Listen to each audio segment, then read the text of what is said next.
Hey everybody. Ho ho ho. Welcome to the the December open office hours. Merry Christmas, Happy Kwanzaa, Happy Hanukkah, whatever you celebrate. It's all decentralized. So I want to welcome everybody back. How you guys all doing? How's the team doing? Wonderful. Yeah, we got Christmas, we got Orthodox Christmas. What else do you guys celebrate? I'm missing something in there I probably. think this is about it. Yeah. Oh, all right, all right. Well, that's Yeah, you good. have Well, a you have a very nice background. It's very appropriate for this time. oh, hey, this is from like 2 years ago. I dug this thing up, and the green screen's horrible on Zoom, so everybody knows. So if I look a little weird, like there's some green in my suit, it's probably not going to show up right. And man, your suit alone could cause a bull run. This is Oh, absolutely. I go to the store and buy milk like this even in July. Oh my God. All right, guys, I'm opening it up with the question everybody kind of wants to know. All right. And when I say everybody wants to know, is things were clear as mud to some people in the community for the most part, as far as main dish was concerned. So this it is unclear now exactly what main dish was a liftoff event even considered the main dish? And what I'm gonna say is uh from a community perspective, it wasn't clear what we were focusing on, right? Was it the end when we start talking about knowledge and data, and or is it everything together? BSI, GS1. We heard some really cool things that came out from a lot of the third parties, and I love the event too. So can you just go over what, in your eyes, what OriginTrail was the main dish? Did we overlook anything? And there's a lot more that you guys are going to know that we won't know behind the scenes as far as organizationally speaking. So can you speak to the main dish, everything that happened? Not everything happened in the event, well, because we have more questions to go into that. But Yeah. as far as the main dish is concerned. Yeah. So we should pull a line at this year. So this is a main dish 2021, which doesn't mean that this is the only main dish of OriginTrail. So I'm not gonna be stopping using that lingo because I think it's a very appropriate lingo. Although when the year comes to end, I'm gonna name this main dish 2021. And OriginTrail Liftoff event was intended for partners, the most important partners and also clients who have achieved the most during this year to either announce on or to say where the alignment and where the convergence is between OriginTrail and their organizations. In that case, GS1. And perhaps going from the beginning, one of the things that even we saw even surpassed our expectations was GS1. BSI. BSI actually went on to explain how many organizations, from governmental organizations, the most important ones from the US, are going to be using the solution using the OriginTrail. This is something that has not yet been communicated, and the numbers that Dan Pertel, the innovation director, cited there were, this is it goes, what we have achieved here alone within BSI is paradigm shifting. And of course, putting this into a context of what is being achieved in addition to that, counting in Monastereven, which is far from being a finalized story, because there are so many additional things to it, going far beyond what Dan explained. There is also one thing which surprised me the most, because I was not expecting this to hear from Dan. And this is the announcement of the governmental project with the UK government, now that the UK is going out of the European Union. And due to that, they are going to, through the Innovate UK grant, be financing one of the projects spearheaded by, of course, BSI, but also using the OriginTrail. So this news alone is a goddamn beyond state-of-the-art move of the entire ecosystem. And this is BSI alone. So again, we had then naming the organizations, the most important organizations in the US within the DHS, Department of Homeland Security, that are tapping into the potential of OriginTrail. He was mentioning the number of audits, the number of certifications, not only issued because of the scan purposes. He mentioned, so the scan, the trusted factory solution. So he mentioned several solutions, and he added numbers. He provided names. So those names have never been communicated publicly. Perhaps you have seen them somewhere, but this is for the first time someone from BSI came to our event, to our Liftoff event, and communicated those in addition to that, mentioning the governmental project, which, you know, is a total and huge surprise for me. But even if we discount that for this UK governmental project, this thing itself contributed the first ingredient to main dish. And there is one specific of the main dish which I talked about in one of the previous AMA, is that main dish is not only the adoption main dish. It was about having several things connected to the adoption. So in addition to BSI, we were also able to witness a representative of Swiss Federal Railways explaining how Swiss Federal Railways are going to are using already and are going to continue to use OriginTrail as a basis for the EPCIS 2.2 EPCIS repository, which is essentially used to connect data about all the materials, either materials going into the carts, into the locomotives, into the railway system. So all the materials, all the history, all the knowledge at the end of the day about the Swiss Federal Railways going into this EPCIS repository. And this is again number 2 ingredient, which is again beyond, you know, paradigm shifting thing, not only for the OriginTrail ecosystem itself, but for the entire fucking world. It's a huge thing. And perhaps not forgetting that the repository being used by the Swiss Federal Railways is essentially becoming a repository being used by the companies the likes of Siemens, who's the biggest supplier of SBB, some other, you know, very much important companies providing equipment, tools for Swiss Federal Railways. I mean, we're talking about a national company. It's a huge deal. And let me ask, to my knowledge, that's another ingredient, very important ingredient to the main dish. Third point was very much conveyed nicely by the Oracle representative. And fourth point, perhaps this is something that we'll also be covering in one of the following questions. GS1 essentially saying that there is a high level of convergence between what we do and what they do. This is something I wouldn't even say that it is beyond imagination for a crypto company. It's beyond imagination for any company, technological company with like decades of experience in working with GS1. So this is a huge deal. So let's kind of complete this adoption package.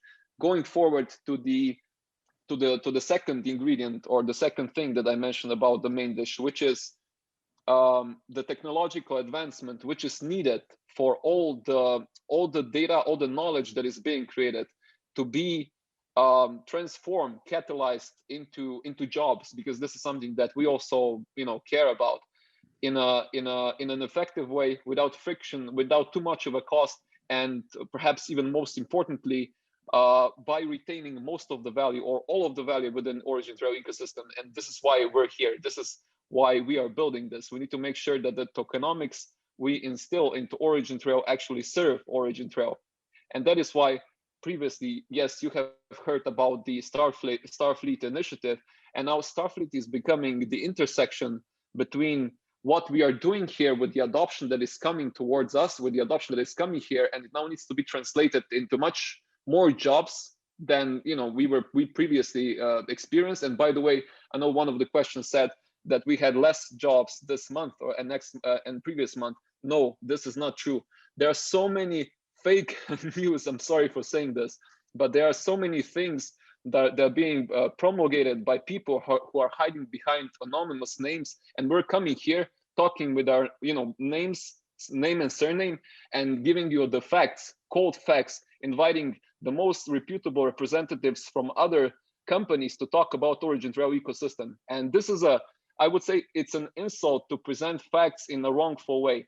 And jobs are increasing, and the number of jobs is going to be increasing in the next year. And the main inflection point for that is Starfleet, which is also segueing into the future OriginTrail knowledge economy. And again, we're going to be talking about what knowledge is versus data. We're going to cover that. We covered that.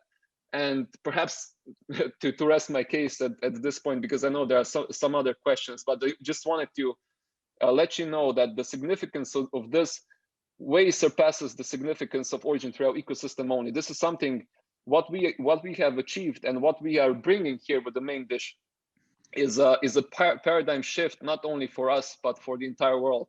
And this is, you know, a main dish which has been increasing in importance as we were mentioning the main dish on you know, having this AMA on a monthly basis. And what I can say here going forward is that I'm looking forward to the main dish of 2021 and seeing more organizations coming to the second liftoff for the OriginTrail ecosystem. So I also see some people saying that we should, you know, be less hyped about everything. And I'm going to say that after seeing what has transpired, what we have achieved, how many great people we have onboarded to talk about OriginTrail ecosystem, we are going to be doubling down on hype, and we are going to be doubling down on the bullishness, because we have facts to support that. And Wow, sorry for this rant, but I'm no, it's fucking good. hyped. You just answered every question on the list, so now we don't even have anything to talk about. No, I'm just kidding. But someone just said Žiga for president on Telegram. So hey, maybe if you have a future of being you know, I don't know if they have presidents over there in Slovenia, but no, this is a centralized. We're building decentralized solutions. that's right. Here, so. Decentralized. There's no presidency in decentralized. No, but I'm glad you touched upon it the way you did, because when I saw the event, I was so excited. I thought it was amazing. And when I heard BSI, Dan from BSI talk, for example, it clicked to me like how big this is, and realize how many organizations depend on the technology that's coming out. And I actually even, me and John Keogh talked yesterday briefly, one-on-one, and I thanked them, because I said, you know, if it wasn't for you, I probably wouldn't understand the depth of why what BSI is talking about is so important. And again, John's a very neutral guy from everything, right? He just cares about making sure that things aren't killing people out there, and supply chains move forward. And I said, talking with you, it for somebody who's not as romantic with the solutions as you are, just that one piece alone, after he explained it to me, I realized how big this BSI thing is. When you talk about Siemens, for example, I mean, that's just one entity that's contributing to this whole machine that depends on this, and then in the supply chain. So I'm more excited even after watching the event, which is hard to believe. So when you say people weren't excited, I think a lot of people were. Maybe not everybody who's not as close to the technology as the team is. But no, I think this is all legitimate. I'm not. I'm recognizing the importance of perhaps communicating the outcome more clearly. But there is one thing that we need to be aware of here. Main dish is yet to be consumed. So main dish is here. We need to consume it. We need to consume it together. And the thing is, the Liftoff event was just an introduction into what main dish is. And there are several more activities planned towards making this more consumable: roadmap, white paper, other AMAs, so several other communication events, which are crafted towards the needs of the OriginTrail community. So those running nodes, those who are in future going to be providing liquidity. So everybody who has a stake in the game in order to make this happen. Whereas in the first Liftoff event, and this is something I had kind of reflection after the event, was there something that we could have done better or communicated more specifically up to the point for the, you know, people in the community, those very much attached to the token, to understand better. But honestly, we had representatives from BSI, from GS, well, not only those talking, but actually corporate people listening in. We had you guys had like 500 people, almost like 400 people, organizations too. You know, yeah, and perhaps talking too much about the outcomes for the community members, those holding a token, might not yield good results for OriginTrail. And OriginTrail, it's two different audiences. Yes, and I think we catered perfectly to both audiences. And of course, we could have catered better if this was a purpose-specific event only for people that are interested in token, or, you know, whatever specific about the token. But for those two audiences, so the intersection, the Liftoff as an intersection, was an amazing event.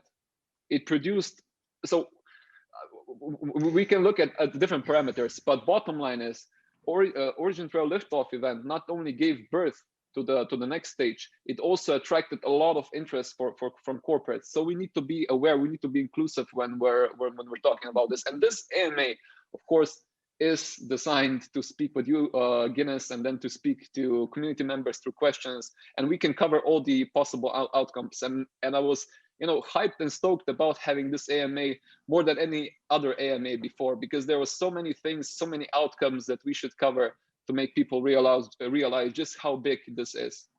You know the old saying, like, you're a victim of your own success sometimes? Like, there's no projects in the crypto ecosystem that are victims of their own success, because there's not many that are successful. Success. Yeah, exactly. But no, but that's what I mean. You know, you see all these white papers and these things that sound cool and stuff, but like, you never have any like Oracle jumping on a Zoom meeting saying how they're using the technology, or BSI jumping on a Zoom meeting how they're using the technology. So it's almost like there's a bar, you know, you set the bar here, and now people are like, oh my gosh, it's got to be like up here, when they don't realize that the bar that you set is already way higher than 99% of projects out there. And I think people need to remember that. So and I'm gonna I think it's sorry again, just to then I'll shut up. There is one very important differentiation between us and other projects in the crypto. We are setting the bar for ourselves, and by having so many successes in this year, I also understand that expectations are becoming higher, and that's good. That's well, because we need to become better. We need to become more ambitious. But the point being here that we are kicking ourselves in the rear here very much, and setting the bar very high for ourselves, which is not only bringing us way beyond where others are, it is also, you know, we're being very strict towards ourselves as to what the next achievement should be. And it's, you know, it's always bigger. But, you know, the team is working very hard here. And whatever people think about the achievement, what we communicate, there is one thing that I would really like people to rest assured about. Our team is always doing the best they can, and we have like people are working every day, especially including the people that you see here on this call, the founders, Anna, Yuri, the lead developers. They are all working around the clock in order to make sure that this will bring a very good success for all of us together. I can tell that because sometimes I'm a nerd and I check GitHub like probably 10 times a day, and I'll see this poor bastard, what's his name, the younger guy, he's putting commits at 2 a.m.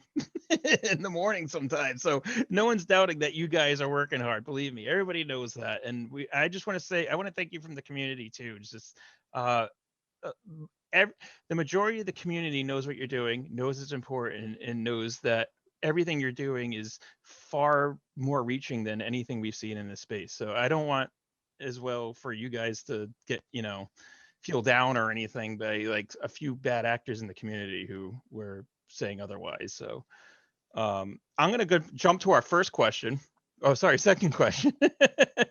But we got a lot of good info out of Žiga, and we're gonna, and I apologize because we're probably going to rehash parts of what you've already said in other questions, but that's just because you said so much. So it comes with the territory. So all right, so the next question. In the Liftoff event, Phil mentioned 3 multinationals will adopt GS1 Digital Link. Does this mean these 3 multinationals will be using the ODN guaranteed? What's the precise link between GS1 Digital Link and OriginTrail?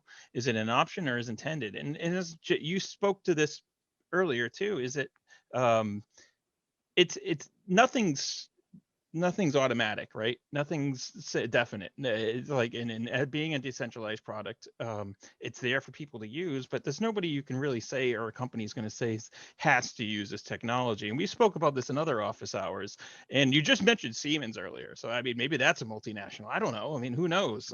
So can you speak to this question a little bit? Yeah, mentioning all those big names. I mean, at some point, this world is gonna run out of big names, and I think OriginTrail is very much in the bracket of the companies that are tapping into many of those big names. And then going to the GS1 question. GS1 is issuing and then rectifying open standards, which can be used by just about any company. And same goes for the OriginTrail decentralized network and the underlying protocol. That said, what is very important to see and recognize is that we see OriginTrail and GS1 converging towards one single point. And this not only goes for GS1 Digital Link and EPCS 2.0, it's also very much important for their future plans about decentralized identities and decentralized knowledge graph that they're, we could call Phil a CTO of GS1. It's a big thing, is using as a core lingo. And he's not using that by chance. I mean, you saw him talking, and this is something that he also pointed out in one of the conversations with us, and then he iterated on that at the Liftoff event, and he was recognizing the importance of having open networks also for the enterprises. And this is something that didn't happen by chance. This is something, again, that was several times pointed out by OriginTrail representatives on numerous conferences of GS1, and now we see essentially GS1 getting closer to OriginTrail rather than OriginTrail getting closer to them. Of course, that's mostly because we have always been very huge proponent of their standards, and it was not IBM which was the first one using EPCS for traceability in couple with blockchain. It was OriginTrail, and this is actually paying dividends right now. We see their board, we see their key technical personnel very much being on board with what we do. Now, those three companies that they're mentioning, I would just say that all that we have done, everything that was demonstrated, also the Liftoff event, and not only Liftoff event, all the achievements that were not mentioned in the event are making are providing a very fertile ground for the next year's implementations and discussions with the GS1. And this convergence point that they themselves have recognized is a very important ingredient in the main dish. And when you think about it, GS1 was decentralization before decentralization was cool, right? Like they are the OG decentralization when you think about it. I mean, what's something that is the most decentralized before technology really came into play was the barcode. I mean, it's used everywhere, whether in China, Japan. So I know, I can tell that their whole mindset is they believe in decentralization. They want decentralization to be the guide of the future. And that's why I can see why GS1 would be excited about the ODN, because it's kind of synonymous in that sense, where it's the core values of the decentralization, and then the core values of GS1 are very similar. So I mean, I think the writing on the wall there is the more these standards advance with GS1 and the more the ODN advance, the more parallel they run with each other, and I think the more value that's added from the technology when you put both together. So. There is one important observation here. GS1 EPCIS was never a success until OriginTrail. GS1 EPCIS, so the first standard, was introduced in 2007.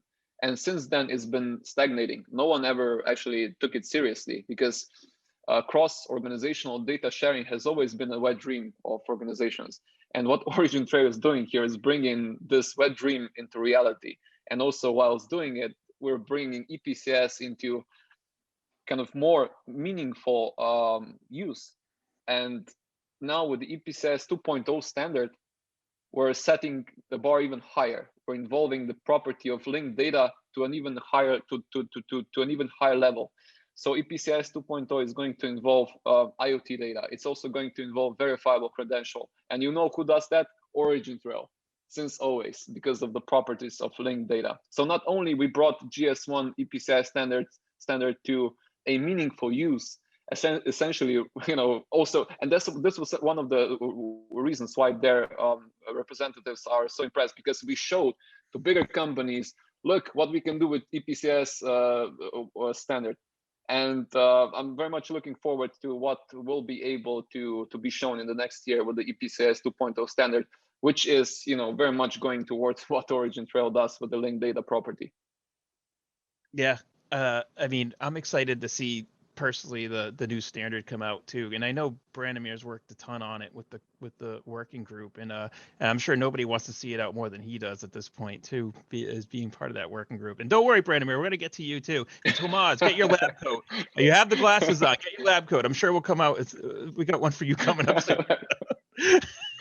All right. So this, my next question, we've seen a noticeable decrease in jobs, new jobs over the past 2 weeks. When do you expect to see a consistent uptick in new jobs being added to the ODN by clients? Do you believe that won't be happening until SFC is in full swing? And we all know that there's no secret here. Ethereum gas sucks, right? We get that. And so do we expect to see more jobs once Starfleet chain ends up going live? I mean, is that the expectation? Is that now that once gas doesn't come an issue, people are like, great, let's throw everything we got. I mean, let's start really, putting this on the blockchain.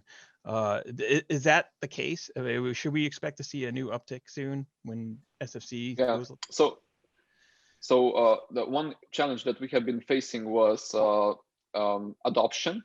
Increased adoption with not the most optimal cost structure. And Starfleet, of course, is one of the initial steps that is going to leapfrog us from where we are currently, also in terms of the cost, and also in terms of the value being retained in the ecosystem, because still, someone's going to have to perform things that Ethereum was used for, but it's going to be, within the OriginTrail ecosystem.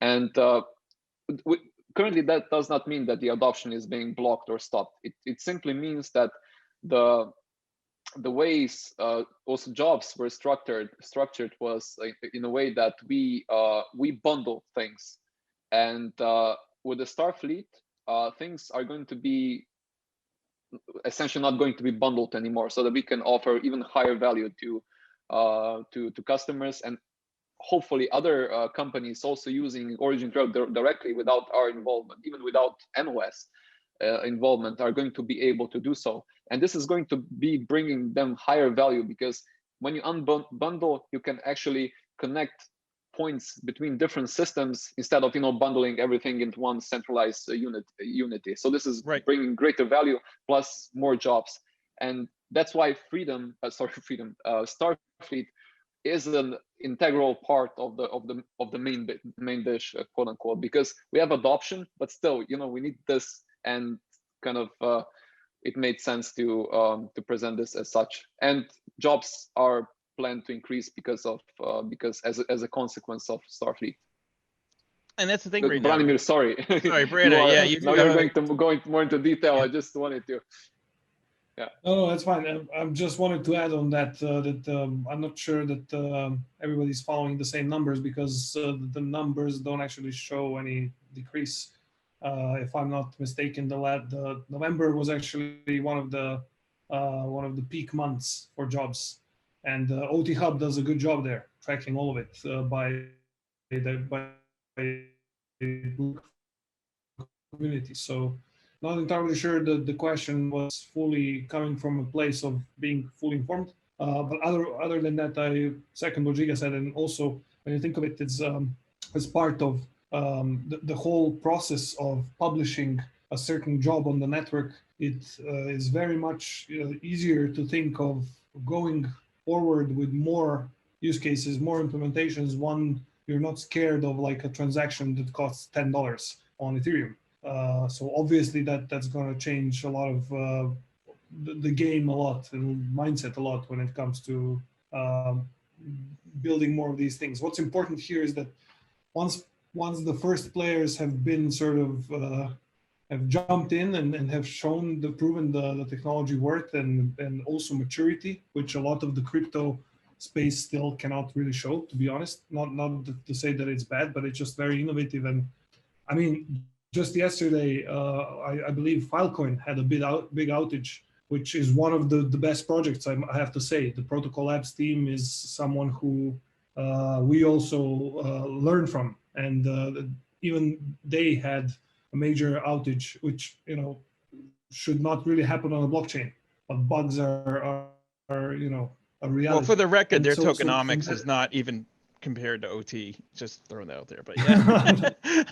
good to hear. But yes, so what I wanted to say is that it takes a long time to mature a technology, and then it takes a time for people to uptake, using it and introduce them into their, I have to say, old school systems. So when you speak about BSI, you're not speaking like people using the thing from 2020. It's more like something that's okay. It's still in the cloud perhaps, but it's relatively old school, and these bigger organizations change slowly.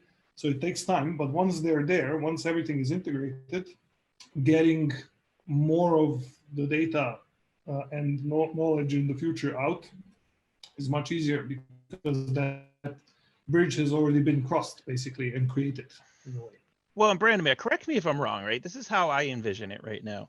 You guys are sending out pallets of data. You know, pallets, like companies ship product on pallets, right?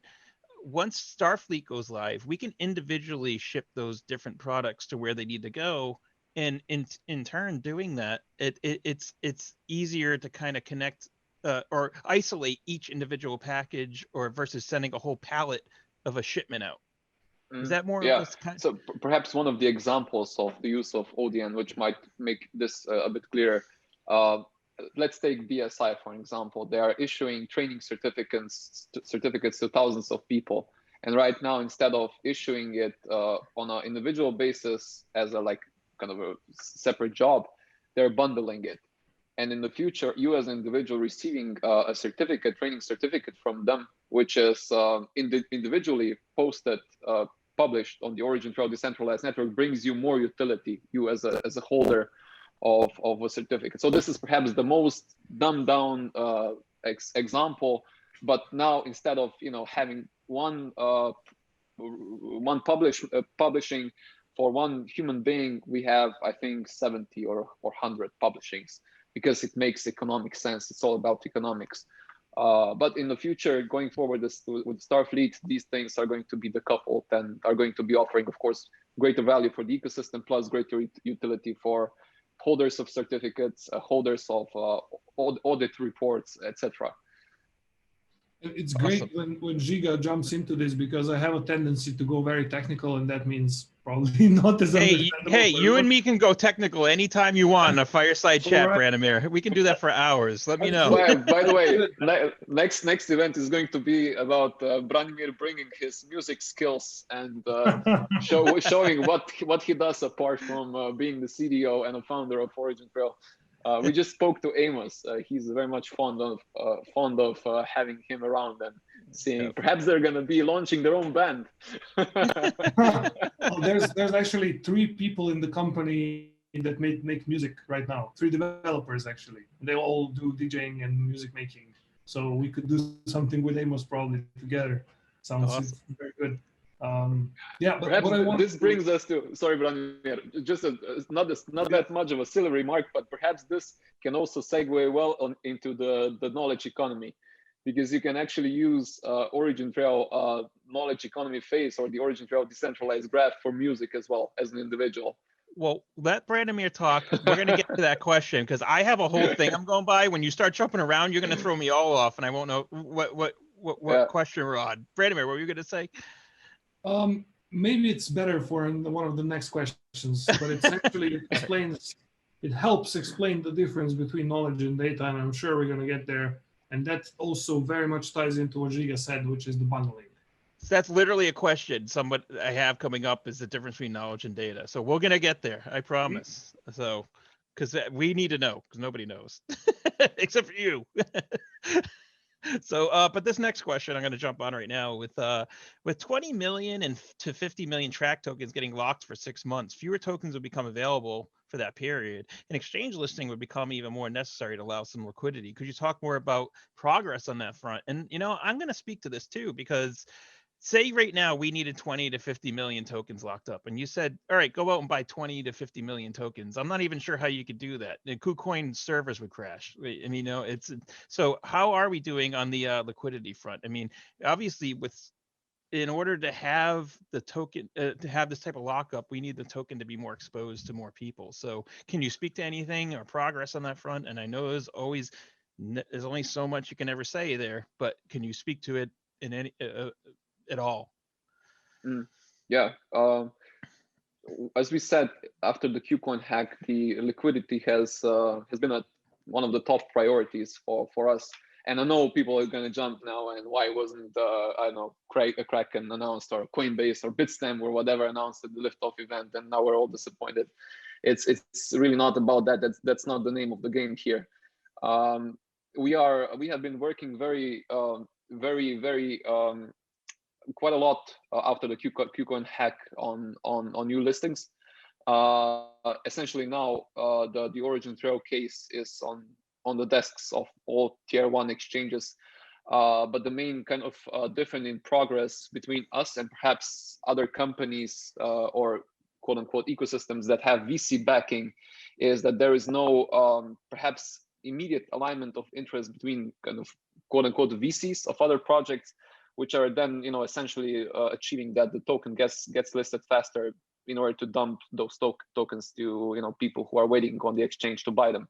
So we don't have that, and that's why progress is somewhat slower.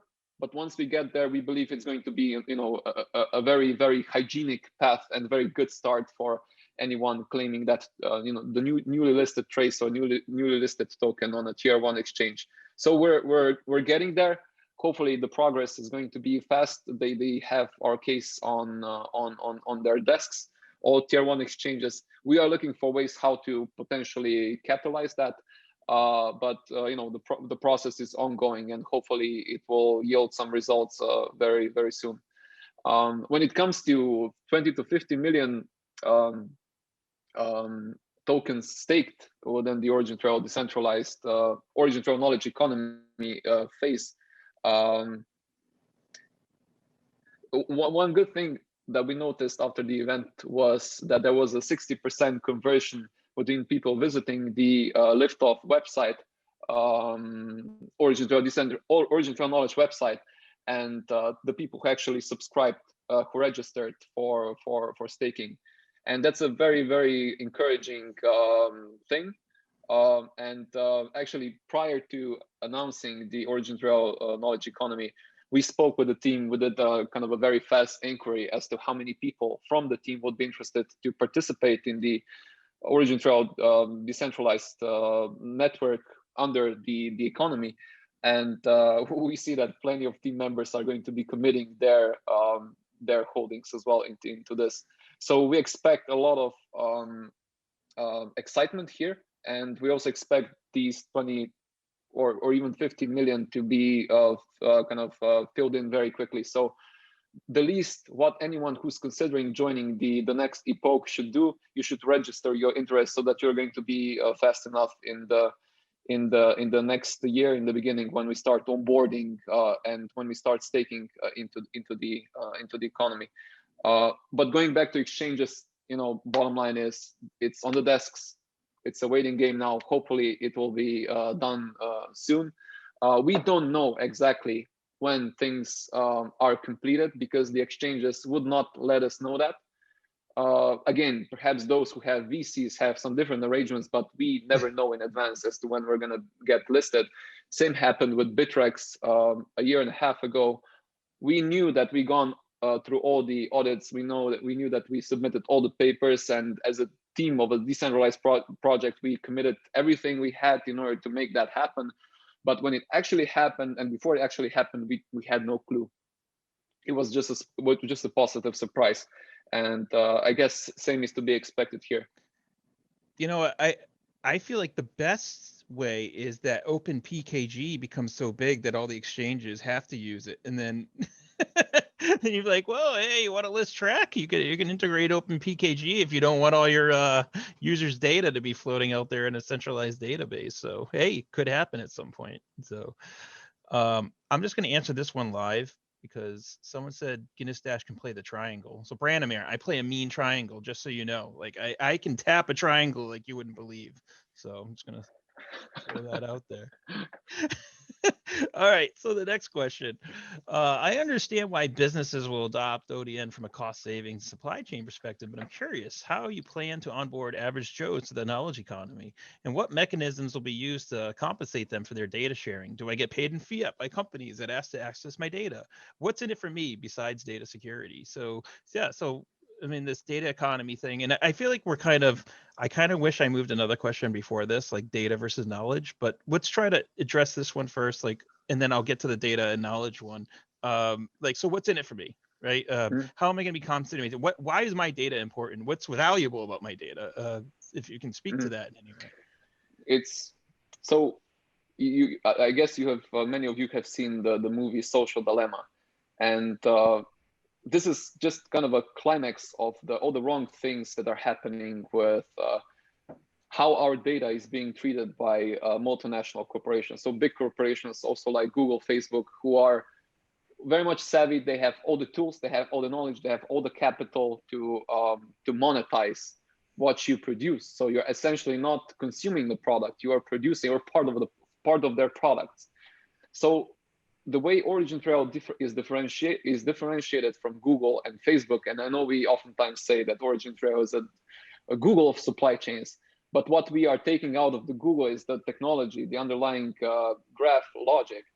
And we actually take their tools and put those tools against the likes of Google and Facebook in terms of allowing consumers, so you, Guinness, anyone from the community, anyone outside of the community, to transition from being a consumer to becoming a prosumer in terms of being able to retain the value that is being created out of his or her data. Now, that might be private data, that might be the data that's being created by, let's say, Jason, you're a farmer and you have very cool IoT devices. You have a tractor, John Deere tractor, and John Deere is very much reaping benefits of having all that data stream back to their centralized database, and they're making improvements. So instead of that, we are putting OriginTrail in between, whereby you can actually gain control over your own data.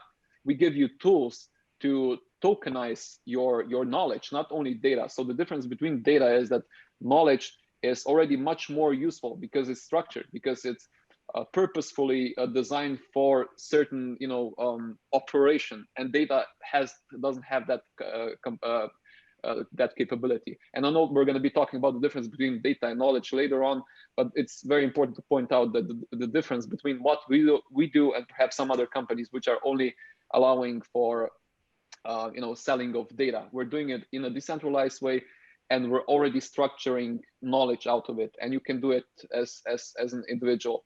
And OpenPKG, so there was a question, and if we cover it, or at least touch upon it just briefly, because it's somewhat related, it's nothing wrong. This is not a POC. So OriginTrail economy, knowledge economy, has been in work since 2 years at least. And then the first POCs had been done with the next generation internet ledger. So that was done in the operational environment of the farming data. And now this is going to expand on both sides of the Atlantic with the NGI Atlantic. And there is another experiment very important to this, another proof of concept. It's called OpenPKG. You already mentioned it. And this is where every individual can essentially not only request data from data processors, but you can actually get hold of that data and then potentially monetize it. So using the knowledge tokens tool, and then in order to be able to kind of retain control over that knowledge, you have knowledge wallet.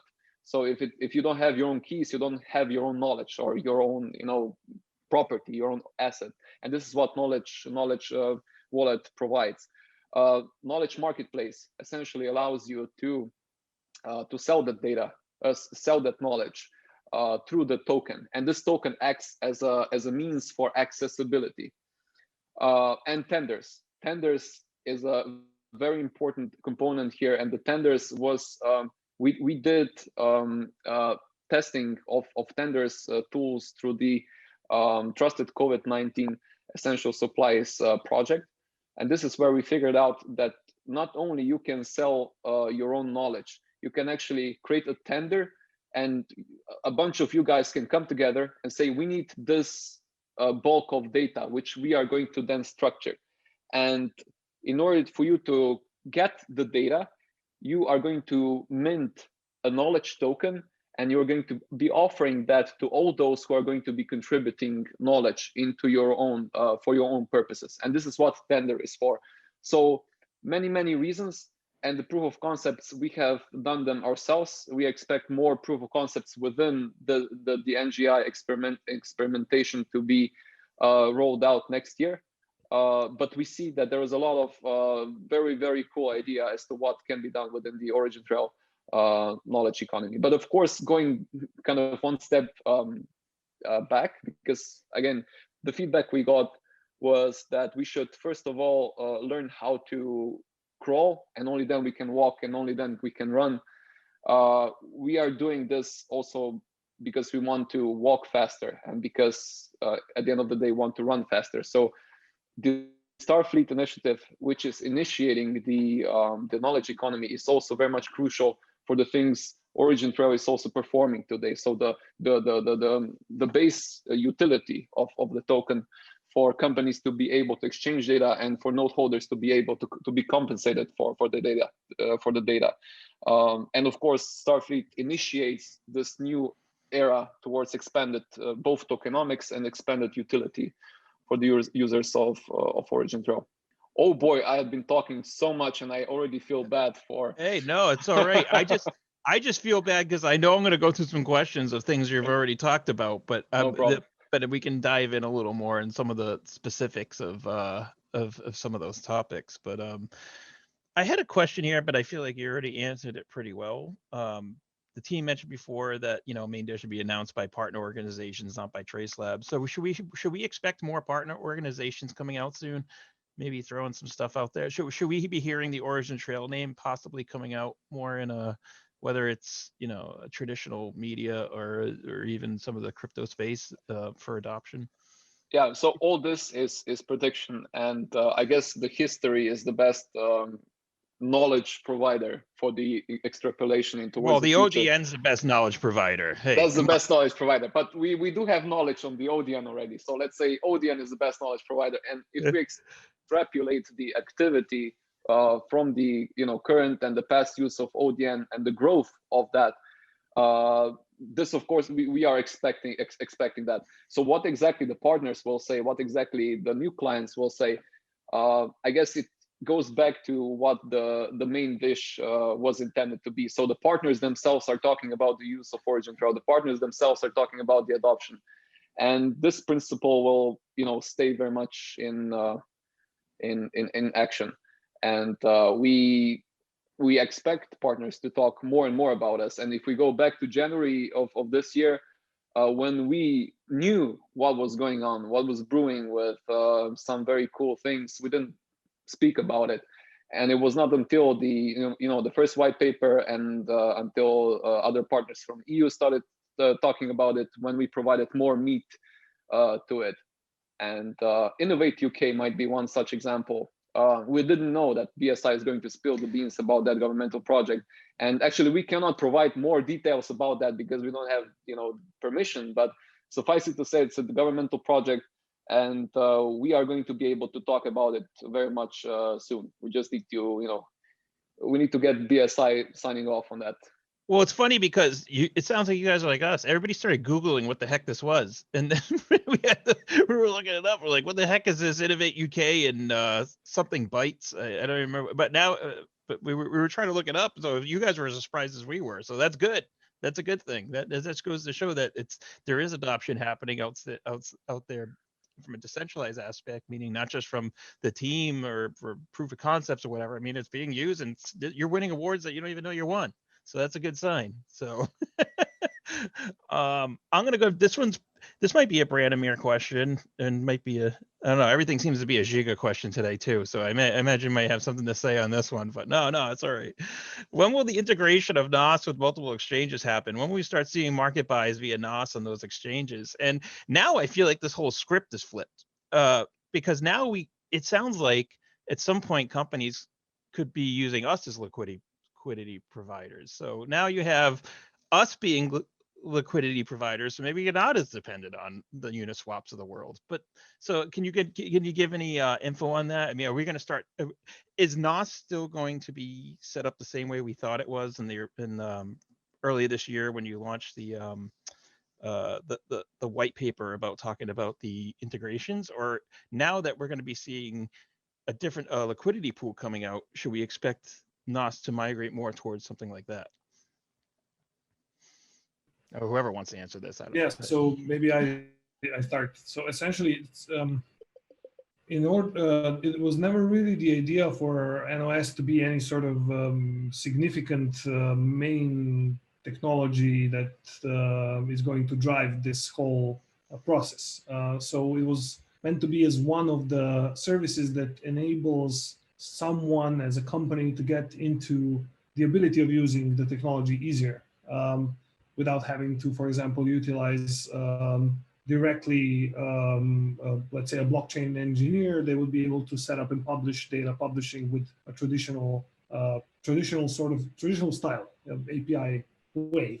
And they would be able to access the API, which then connects to the liquidity provisioning service, which then obtains liquidity from somewhere.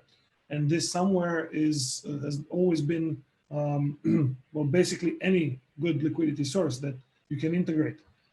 So the tools that are being introduced that we have announced on the event actually extend this, that they enable that not only are you able to get from the traditional, let's say, DEXs and TEXs, but rather have the ability to get this liquidity from elsewhere, which is meaning that all the liquidity services, and there are multiple of them actually, are intended to make the Trace token work for the ecosystem. Instead of having, because right now you can be able either to run a node and do that for well, the purposes of getting the rewards, the compensation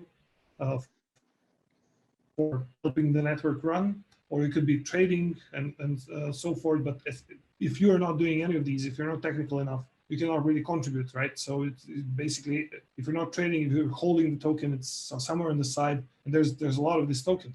And the idea is to get all this to play and help the ecosystem work. So provide this as liquidity, and for different things, like for example, for the existing services, such as the OriginTrail decentralized knowledge graph. So nodes that are already running, if you have been, let's say, a token holder having tokens, but didn't want or know how, or didn't really, cross the line of deciding to run a node, you could delegate your liquidity to somebody to run the node, to run nodes and get some rewards on that. So that means someone who already had a running node and doesn't maybe have the funds to get additional liquidity to get more jobs, can in this way qualify for more. So it's a win-win game. In a similar way, what Žiga also mentioned, the knowledge tokens is something where the liquidity will also play. And then finally, anybody who's actually in the need to obtain the tokens will have all these facets to get them out of. So essentially, circling back around to the NOS liquidity provisioning service, it was built that it can source liquidity from all of these pools. And essentially that means that it's not, actually the whole idea was never to get super tied to the centralized exchanges, because that's that's not really the whole idea while we're here. So I'm sure that at least that's understandable. But having an array of things, so all of these different options is something that has been the idea. And the idea also with the liquidity provisioning tools is that others can build their own liquidity provisioning services. So another company can be building on OriginTrail without having the need to use, the NOS liquidity provisioning service. But they can use the tools, bundle them together, and then build something on top.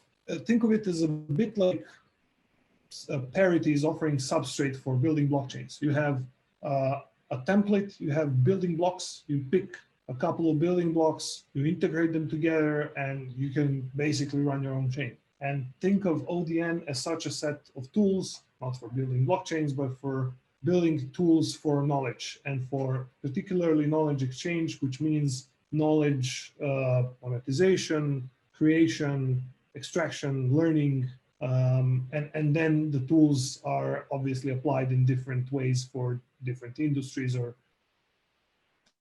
the example is the very good one that Žiga mentioned. Because, for example, when you think of, you asked about the value of data and how much do you know is it valuable. It's actually quite a big problem to determine exactly the value, and that's why markets are a great tool. So the knowledge token would actually be a market between the knowledge token and Trace, and depending on the actual property of that market, you will be able to basically dynamically in real time price the knowledge token. And on the other hand, it is basically not even an assumption anymore. It's a given. You can start from the hypothesis, from an axiom. I think that's the English word, math axioms, right? that basically that says that the data is inherently valuable, but data as a highly raw form is much less valuable than knowledge, which is a highly structured form of elements built out of data. So in that sense, when you go and do your thing on Facebook, post, like pictures, and scroll, even when you like stop scrolling for a couple of seconds to look at something, you're basically giving away very valuable data. You're saying to Facebook, I'm interested into this. They know what that is. How do they know about that? But because they've indexed it, and that makes the difference between knowledge. Now they know. They don't just have a data set. Oh, this has been a scroll at position 400 pixels and yada yada. It's about connecting different terms. They know on top of what you've been scrolling, how long, and they can take this history of like past years you've been using that and know exactly what type of data to serve you, or really not to serve you. That's the key problem there. It's no different than when I look up dog food and all of a sudden Facebook tells me I need to buy dog food. You know, it's the same idea. Yeah. And it happens across the websites because they share. So if you look at something on Google, it might very likely show up on your Facebook. So hold on, Žiga, I know you're going to jump in, and so you guys are getting into my next question, but I just want to end this question before I get to I know we're the knowledge data thing. You guys can't wait to talk about this. So we're getting that literally the next question, but I want to jump back to the question I just asked about as far as the NOS and liquidity. So essentially you're making this is probably one of the first real use cases of DeFi I've seen yet. Like real use cases, not just we put something in and we reap rewards of going into a pool or something. Because essentially you're creating a decentralized finance ecosystem in a way where people are pooling liquidity.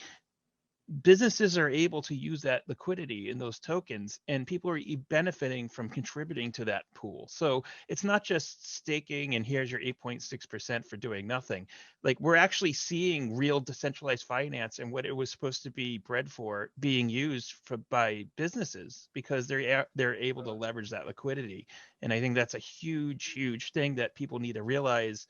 That maybe it wasn't even clear during the Liftoff event. So one of the dumbest kind of add-ons to the current tokenomics is that for now it was just the DCs who were contributing indexes or contributing data for which you as a data holder would need to be compensated. With the knowledge economy, it's also going to be data creators who are be selling that data, creating indexes, and also compensating data holders to hold this universe of indexes for the knowledge for which data for which knowledge tokens are going to be minted. And perhaps, I mean, there's going to be tons of examples that we're going to be going through in the next year. And one of perhaps cool things, if you are still up to it, I know that we talked about it about your project in school, about the laboratory. So the knowledge economy is not only intended for individuals to protect and monetize their data. It's also designed for smaller initiatives, for school projects, for scientists, for just about anyone, musician, to monetize their knowledge. And for you, for example, you could install a Kakasi camera and then show what are the most optimal conditions for the plants growing in your laboratory, and you can sell that data stream to companies which are interested in this, in growing the same plant as yours.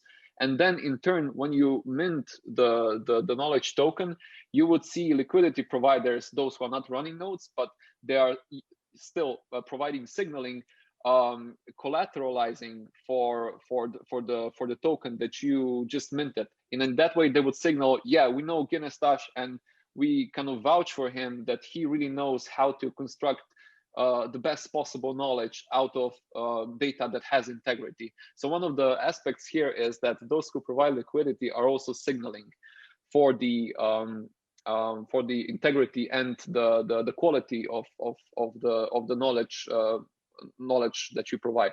So this might be a very nice trial to see how you, as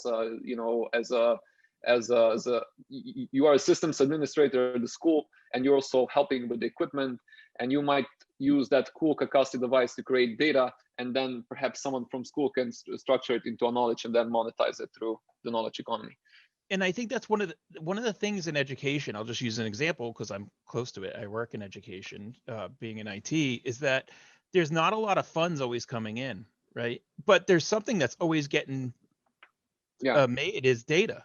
Data is always every day in the school systems is getting created. More data than anywhere probably. There is. I mean, one interesting comparison Tomaž did at the presentation at Liftoff was Airbnb. I mean, back in 2000, let's say before the dot-com bubble and well after dot-com bubble, you as an individual, it was impossible for you to rent out your house to like people coming from the other part of the world. And there is one interesting thing which I'm quite proud of. Last year, just 1 year ago, I decided to put my parents' house on Airbnb since they moved out and they now live on a farm, and that house has mostly been vacant. And one day I stayed at that house and I was wondering, what could I do with this house in order not to be just, sunk cost or whatever. And I published it on the Airbnb. And for the New Year's Eve, we already had guests. And then in January, February, we had a guy from Austin. So from, other part of the world coming to Florian, which is like a godforsaken place on this earth. But for someone from Austin, that, asset seems interesting enough to come and visit and stay there. And then in April comes a Chinese couple, which works for a company that was acquired by Chinese, to be closer to that factory to work there. And he comes and he rents a house for Airbnb. And now during the Corona, he decided to rent the house, not through the Airbnb, but for the entire year. So we, as a family, we were able to utilize the underutilized asset, and same way underutilized assets. Real estate can be used using the Airbnb, and same way your knowledge can be utilized and put to a good use, to a better use, using the OriginTrail knowledge economy, because it follows the same principles of the sharing economy. And it's really exciting to see how much of the knowledge right now is just lying there and no one is exploiting it, or worse yet, someone else is exploiting it instead of you. So you're just becoming part of that product and generating something.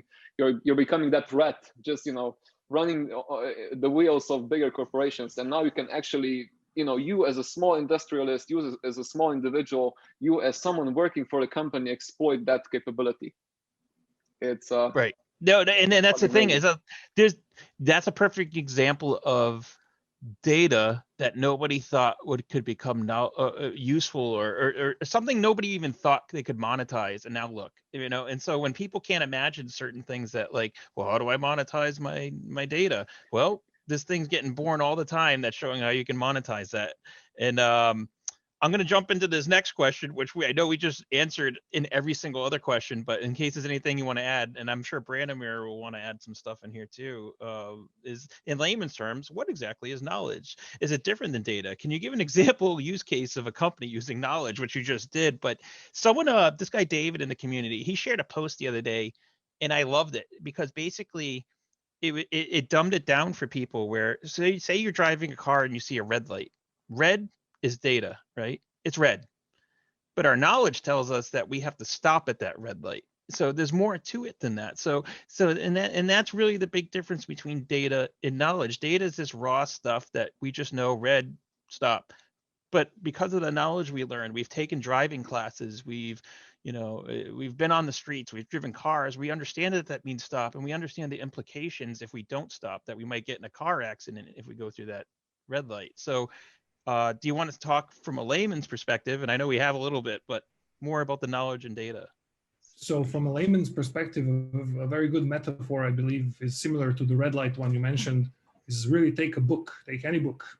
And if you take the words just as a bundle and throw them, on a piece of paper, you can consider them data, because each of these words has some sort of meaning, but it's very isolated, like the color red, or the red light, or the red jacket, like you're having the blazer. It's not the same thing.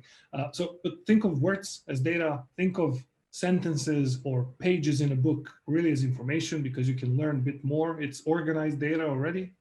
And then the whole book can really be seen as a knowledge. And particularly some points about the book. You have, let's say, a table of contents, because it helps you navigate through the information and the data you have.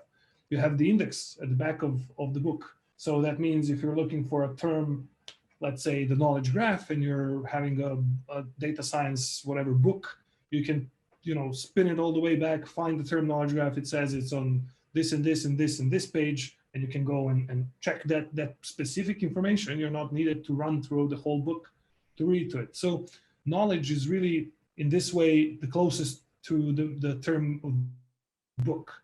And then the wisdom is, when I read this book, how do I implement that inside of the existing knowledge I have and in the context of the world that I live in? So do I stop on the red light? And in that sense, if you look at, for example, the ODN, you can, it's very flexible. You can go from the position of publishing, let's say, all the, let's say, a CSV file of all Elon Musk tweets. Maybe that's valuable. And that is just a bunch of tweets, so you can consider it data. But if you organize this into information that, for example, you connect tweets by hashtag or by topics, it's already more organized. So it's more akin to the pages in the book. And then finally, going all the way to knowledge is really going into this ability of indexing. So if I'm supposed to, let's say, publish some information that I generate on a daily basis, if it were organized well according to certain terms, then knowledge is applicable. So for example, think of Google. When you go to Google and you type something in, you search for a term, I don't know, zebras in Africa, whatever. Zebras in Africa is a bunch of words, right? Google doesn't go through its whole set of data to search in every single line where the zebras in Africa term can be found. Or maybe maybe somewhere it's written zebras Africa. Maybe there's a comma in between. There's all these different variations. How does Google find it? Well, Google organizes data into knowledge. That's why it uses the knowledge graph and basically indexes, like on the book. Google has a huge index, and it basically, whenever it looks, it doesn't look down on the data level. It looks into its knowledge graph and says, aha, I know about this index term, about zebras, I know this, about Africa, I know this. What's the intersection? Aha, okay, I can show you that. Perhaps because actually Google is learning from us, we're giving data every time we search. So every time we do some search, Google learns a bit more. And in a way, it gets improved, which is useful for us as users. I mean, Google has been very beneficial to the world.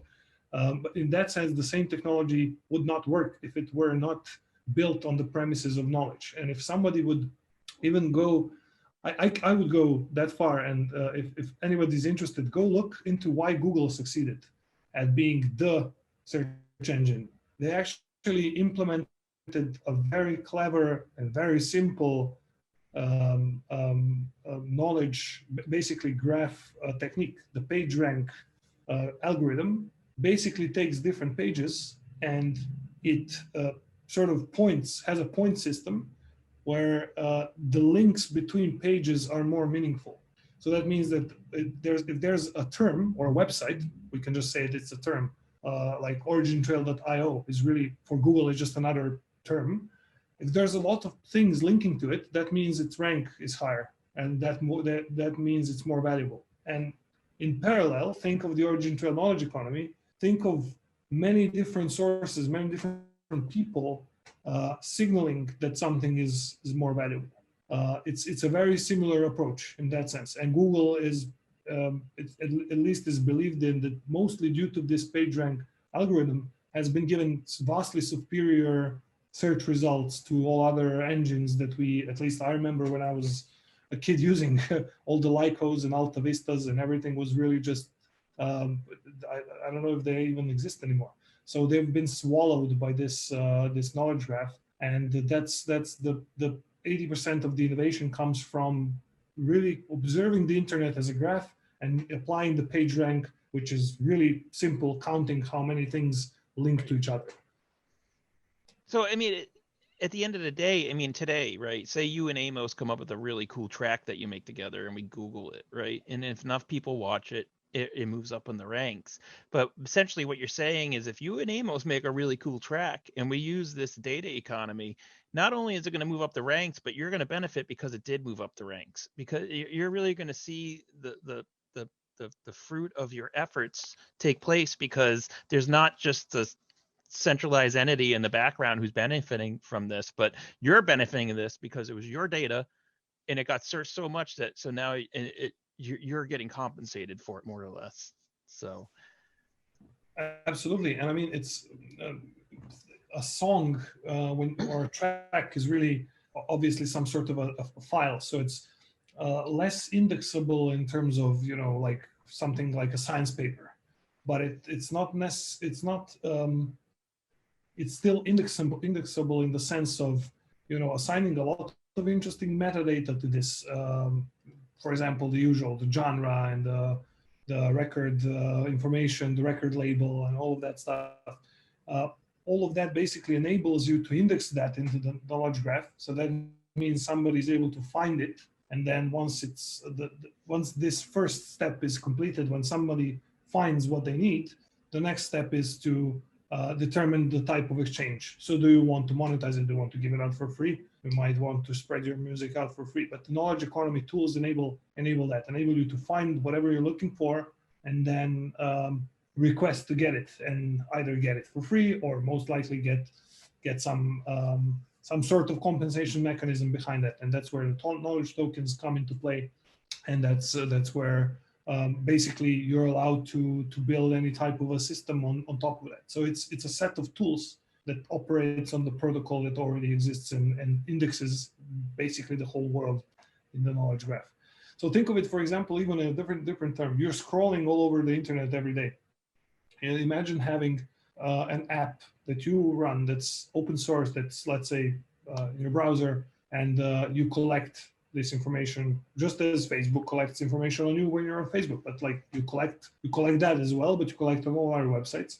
If you were having a tool to bundle this information nicely and put it out in the market, but bundle it in such a way that, let's say, scrolling on, I don't know, what's the cool website, whatever, bitcoin.com, you and I scroll, our information could be both anonymized and joined together. So if Tomaž wants to buy what the hell people are doing on bitcoin.com, he can buy it from us without knowing who we are, and without needing to buy it separately from you and from me and from 100,000 other people, but really just go to that term, see that, okay, there's like 100,000 data sets that connect into this bundle of knowledge, and you can purchase it. And that's all that really they're looking for in that sense. So not really particular data sets and doing this one by one, but actually doing something which is already very well established in the OriginTrail technology. So if anybody wants to look at the API and has a bit of the technical experience, if you run the trail query, which is really the first case for it was really to have a trail of an object. It can be a trail for a term as well. So if you do a trail query, you will get data from multiple data sets in one response. You don't have to query every data set. And then you can actually take every data set and verify its integrity. But from that point, you get all of the information on one single term, for example, a supply chain identifier, in one question. You don't really care if it's from 5 books or, I don't know, letters or emails. It's all connected. That's what you really want. Again, that's what makes knowledge so much more powerful than data. And I'm glad we had this open office hours as close as we did to the event, because what you're saying now, I think, is bringing a lot more clarity to the community as far as when we talk about data and knowledge, and and I think it was needed, and I thank you for that, because the examples you gave are awesome. And I think a lot of people are already, I can see in Telegram, I'm not really reading Telegram, but I'm seeing everybody's just getting excited. So I can already tell that it's transitioning well over to the community, and explain it like I'm 5, as I called this open office hours. And it's so thank you for that. And I think people are getting it now. So it's cool. I think one cool example, because examples perhaps make it clear, is let's say Bitcoin, Qcoin gets hacked again, or CZ gets hacked again.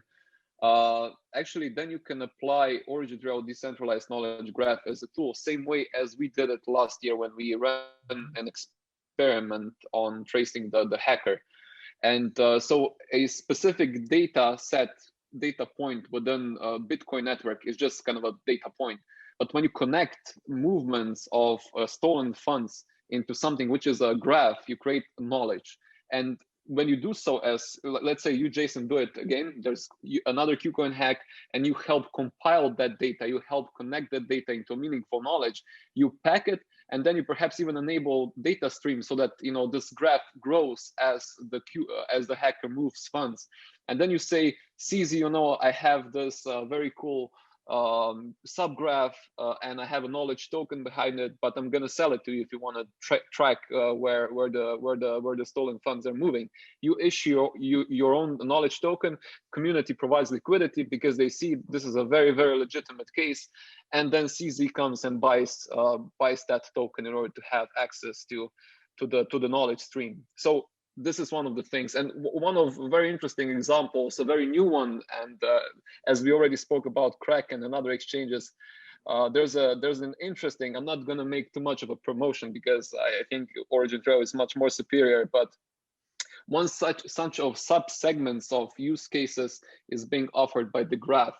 So what you can essentially do here, you can establish your own the graph case on OriginTrail decentralized knowledge graph, and you can essentially initiate initial knowledge offering and offer that knowledge token for access to that stream. So the possibilities are limitless, and I'm mentioning the graph because people are talking about it, and essentially OriginTrail can do that way more easily and in a proven way because the network is already here, and now every individual is going to be able to monetize that.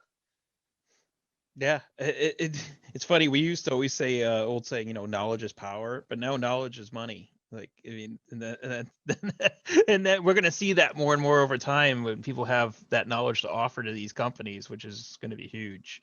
Yeah, thanks for going over that. Tomaž, I feel like this is a Tomaž question. Getting you in this one right now. Are the new applications based on needs of organizations? So when you see a lot of these things coming up right now, are these organizations reaching out saying, hey, we need XYZ, and we know your technology is capable of doing that. Can you develop this solution for us? Is that why we're seeing a lot of these new applications come up, is because they're specifically people going to the team? Because something someone said was, I feel like the team is working on so many things. And I said, well, that's probably a good thing. That means they're being requested to work on these so many things. So, I mean, it's a good problem to have. So are these organizations coming to you with these needs, and then you're developing these needs? You're not just doing them just to do them for the sake of doing them, right? Yeah, I mean, it's we're definitely involved in a lot of projects with a lot of organizations that were also welcomed at the Liftoff event, and it's, of course, they're reaching out. Like, so we have a lot of inbound. If that's kind of the first part of that question, I think that it's partly due to the good work that we've seen with the current partners, but it's also just of the fundamental strength of the technology itself and the positioning of the entire ecosystem and what it can deliver. So and I think that's going to become more and more apparent as we go in the future. And if we're talking right now is, are the kind of knowledge economy tools something that were required by companies? I guess you can divide those type of requirements in some identified and some non-identified needs of the organizations and businesses, and then of course it's up to the of kind of the team in this case to have a understanding and the appreciation of what has been expressed in which way, and especially that with what we take in addition to that is what's the long-term vision of where we're trying to put this OriginTrail ecosystem going forward. If I go concretely, if someone's going to come, hey, develop this feature, and you're only going to be developing feature by feature, you're not going to get very far, because whatever got you to a point is not going to get you to the next point. So it's more about how can you distill the learnings that were here since 3 years ago, if we're talking about the OT as an ecosystem, even longer if we're talking about the general start of the project itself. How can we combine this, and what are the key drivers that are going to enable us to enhance the value of the ecosystem, enhance the value for not only the businesses, also what are the other stakeholders that can be brought to the picture that are creating a win-win effect, right? So we were talking about the the importance of knowledge and how it can be monetizable. It's exciting for the individuals because, okay, cool, you can monetize something that maybe you have sporadically or serendipitously created as a side effect of your day-to-day life. But also you can look at or try to predict what are really the things that organizations are going to be needing, right? So we were looking at a lot of stuff that's even the trusted repository, right? So this is data that was open and available, but it was data, right? So it was just blobs sitting here and there. So if it's not connected, if it doesn't have integrity, if it's not offered in a easy digestible way, doesn't have really that value. So when you're thinking about these type of expressed or identified and non-identified or non-expressed requirements of organizations, at such paradigm shifting moments, you gotta look a little bit more holistically and trying to really distill what is the key things that are going to drive the ecosystem forward, and kind of seeing the kind of putting one against the other. What are the certain things that we were hearing, and what are the things that we see OT ecosystem going forward? There's a very good overlap, but in addition, we see a lot more value that can get unleashed within the OT ecosystem. So I think that's the exciting part. Like, so at least looking at just how Trace can do more things, how you can put it. I mean, it's like taking a puppy and we taught him how to sit. It's great. It'll still be able to sit, but now we're going to teach him so much more things, and there's going to be just more kind of capabilities. No one can ever complain about more utility. Yeah, so that's it, right? But it's all kind of hand in hand also with what the businesses, the organizations have been looking at. So I hope that answers. Yeah, there's another question that this kind of meshes to what you were just saying. And is like, are there any organizations that are asking for the knowledge economy? Are you developing as a proof of concept? We heard Žiga earlier say, no, this isn't a proof of concept. This is something that's being made for a certain, a real purpose. And much like you're saying, you're not doing this just for the sake of doing it. You're doing it because there's a real purpose. There's a need for this stuff. Something like, for instance, like jumps out at me is GDPR. For the EU, this seems like a really perfect fit for this. So when with this question, are there any organizations that are asking for knowledge economy? I would have to think that that there must be some ties there with GDPR, with why this is getting created and why this could get used soon because of those types of regulations. I mean, is the EU interested in itself in this type of technology, as far as you know? I mean, without trying to say too much that you can't say or anything. I mean, it's we've been talking about what were the segues, also what were the stepping stones towards the certain tools that were spoken about with regards to the knowledge economy. Like NGI, the Next Generation Internet Initiative, is this huge initiative within EU that focuses a lot on the things that we've been chatting about for the last hour or so. So things like data privacy, privacy by design approach to things. How can you allow the individuals to take control, have like a human-centric internet as we go in the future? All of these things are very, very aligned with the things that knowledge economy is bringing, and including the marketplaces. So when we're talking about the POC, it's a very words of many meanings in many different heads. I wouldn't say it's a POC just because of so many things that were previously done in, like laboratory data marketplace, food data marketplaces. They've both been that was a POC basically, right? Where certain components were validated. Things, how does it work? How can knowledge really be transacted via a marketplace? What we're talking about here right now is just it's a huge step forward from the POC that was previously done for all of these different tools. Awesome. Yeah, we have since not that technical thing, but we have always been developing things by following the money principle.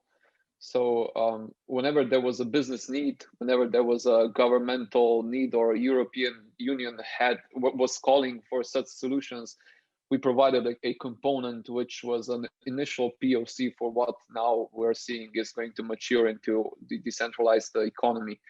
And what that means is that we have both validated and made things economically sustainable, both for the team and for the future development. So yes, it is based on organization's needs, but there is one particular organization in this case which is also instructing us as a company to develop something that is designed for people, being human-centric, and that is European Union. And we see that this direction is very much it is going to prolong in the future. So European Union is going to be supporting us until this matter of better privacy handling is resolved. So we see that this is a kind of a very, very legitimate path to follow. And this also gave us a head start between anyone offering either marketplaces, data or knowledge marketplaces, anyone offering kind of graph or degraph for anything. This gave us a head start because we already had commercial cases. We're not only developing technology, it's already been confirmed. The validation is a huge advantage of OriginTrail. And Branimir, you wanted to say something? Yeah, I just wanted to add that the decentralized DPCS repository we saw on the event with Dominic from the Swiss railway company is in a way one of the examples of such systems built on the knowledge economy. So they're looking at sharing, but not just sharing for the purposes of sharing random data within the system. It's really not very highly structured data, which is as we spoke, in the realm of knowledge, which is the EPCS, standardized data, and the whole subset of entities that are a part of this knowledge economy have a specific application that's useful for them. So the decentralized EPCS repository for rail is really focused on the rail knowledge of what's going on within the European rail system, which is multiple entities, not just the Swiss railway company, because trains don't just stay within one country. And their whole idea is actually that the wider European rail ecosystem is able to exchange this data. And I don't probably need to tell anyone that, of course, there would never be an easy agreement as to where this data should reside if it had to be in one country or in one place or one system. So there was an immediate one-to-one match with a decentralized technology like OriginTrail. What they were looking also at was, all of these questions he posted, like, how do I know the updates on something? How do I find a specific object? And that's, it was something that even from the beginning of OriginTrail has been designed to make, but the industry has followed and matured in such a way that you already have the need for this economy. And that basically this, what Žiga said, is not being developed as here is this nice technology that we can use, like maybe a set of smart contract that has some nice game theoretical thing that you mentioned, has a 8% return or whatever. I really like these experiments. They're very cool, but it's a very huge difference from this going to a person working in the rail industry having very tangible problems that if they're not tackled, maybe some train will go off the tracks. And then you really kind of have to get your hands dirty. You get into the mud.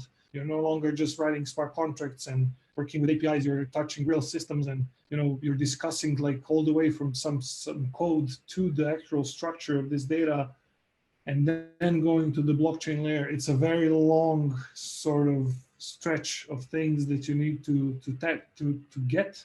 So what I'm trying to point at here is that we wouldn't be moving into an uncharted territory of building something without having gone through this whole getting our hands dirty and muddy move with all the companies. And that's what's really the biggest advantage. Sometimes it's really hard, but it's awesome because we know exactly what is needed by the industry. We just we cannot build it in a centralized way, and that gives an additional component of complexity there. And also the tools have to be fully open source. So it's necessary in that sense. And it was necessary to get this knowledge, because it's hard from the get-go. If you don't know exactly where you're going, then most likely will not be able to succeed. So and this is a great segue into my next question, because everything the three of you just said, I can't fathom anything not using the ODN, whether it's rail parts, whether it's personal people's data, whether it's the EU, system, whatever it is. So this next question, someone said, is Google a competitor to track in the future? And everything you just said, it kind of sounds like when you're not just Google for supply chains, but it's like a new way to Google. It's a new way to hold data. It's a new way to structure data. It's a new way to secure data. It's a new way to utilize data. So do you see OriginTrail being, as a technology, being a competitor to Google? So since the offset of the OriginTrail, we've always been following the blue ocean strategy. And roughly red ocean, blue ocean strategy is very much different from red ocean, because in red ocean, there are a lot of competitors. Everybody's eating each other. So there's blood, it's a red ocean. Whereas our strategy is to find the blue ocean, regardless of how small this blue ocean is. And 10 years ago, we started swimming in a very, very tiny, small ocean of providing differentiation for honest food suppliers, making it more transparent for consumers to know where food is coming from, to see that the claims are actually trusted, etc. So that was kind of a food blue ocean back then. And then we expanded because we saw that the same technology can be used in several other sectors. And then we went towards decentralization. We got you guys on board, thankfully. So now we have this community of first of all, 750 nodes which are ensuring integrity. So we expanded the blue ocean, not only because we have a community, but also because we provide technology which is not only ensuring integrity, but also bringing knowledge out of data. And this is something that none of the solutions in the landscape is doing. Ethereum, Bitcoin, they're providing trusted transactions. Yes, but they're not, bringing knowledge out of the vastness of data that is being exchanged. It's only OriginTrail who does that. There are some attempts like Filecoin. They're trying to produce something as a decentralized Dropbox. But again, data is not indexed there. Files, you don't make sense out of the vastness of files. So only OriginTrail has this leapfrog position in terms of how data is being created, and at the same time, we are permissionless. And in that respect, we are far away from Google in terms of how more inclusive we are. We are permissionless, we're open source, we are decentralized. Whereas Google, although they're using the same technology for indexing, they are a central actor. They're opaque. They are trying to get your data, and then they're trying to build profitable business models, which is fine, which is an old world. I mean, most of the companies are doing it. But what we're trying to propose here is not an alternative, an appealing alternative for many individuals to come together and build their own alternatives from Google. So it's not only us. We're not a company. We're an ecosystem. We're providing tools for individuals, for companies, to essentially be better in this new knowledge economy, data economy. Same way. Back in the days, it was only hotels offering you to come and stay there. Now it can be the two of us. We can offer our houses. So the same way, we believe that our tools are going to be empowering individuals and the companies to be more successful in this knowledge economy. So we're not competing, bottom line, but we're providing tools for people to be to actually exploit their knowledge better. And what Google does, I mean, we don't know. We just see that some of this Google, Facebook are doing are not the most optimal for society. Yep. I see it, the technology, as an evolution to what Google's done. But just like you said, is it taking the centralized out of we're bringing the good from Google to the next step with leaving the centralization behind. And I think that's important that people realize that this is not only just going to be a nice to have, it's going to be a need to have soon, and especially with a lot of the regulations going on, and as long as Zuckerberg's selling data over to Cambridge Analytica or whatever, so needs to happen. Exactly.